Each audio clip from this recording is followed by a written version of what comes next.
10 years later, in February, the shower head in Gavin's bathroom began to leak. The timing was inconvenient. His editor had assigned him to a story about Florida's exotic wildlife problem, and he was leaving New York the following morning. Gavin stood in the bathroom, watching the steady dripping of hot water, at a loss. It seemed to him that this was the sort of thing Karen would have taken care of, before she'd moved out, and he realized at the same moment that he wasn't even sure where the landlord's phone number was. On a piece of paper somewhere, but pieces of paper had taken over his desk and spilled over onto the living room floor in the 3 weeks since Karen had left. A sort of avalanche.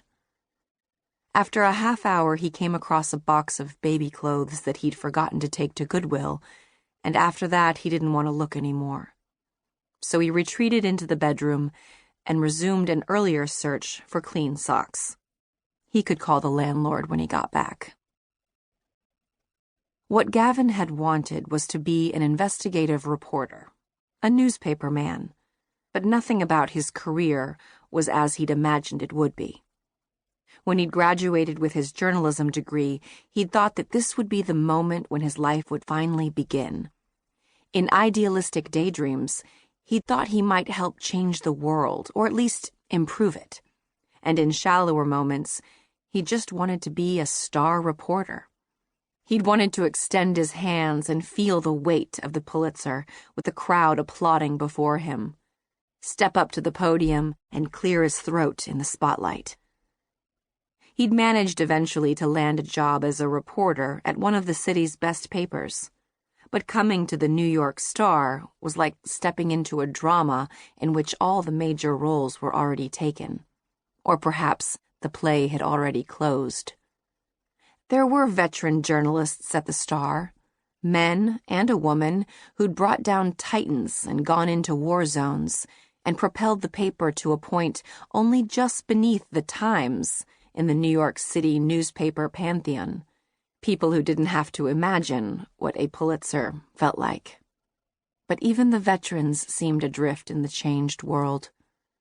The paper was sending out fewer and fewer correspondents on faraway stories.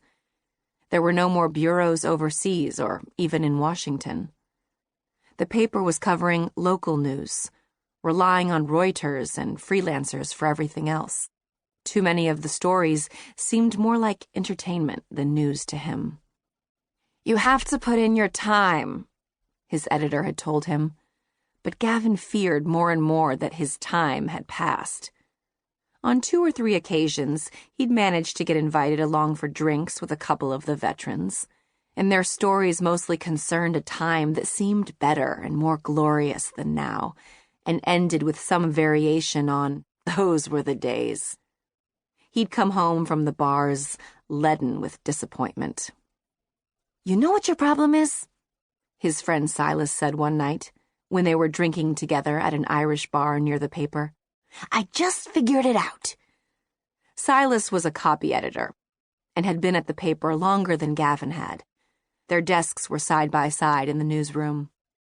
"Please," Gavin said, "tell me what my problem is."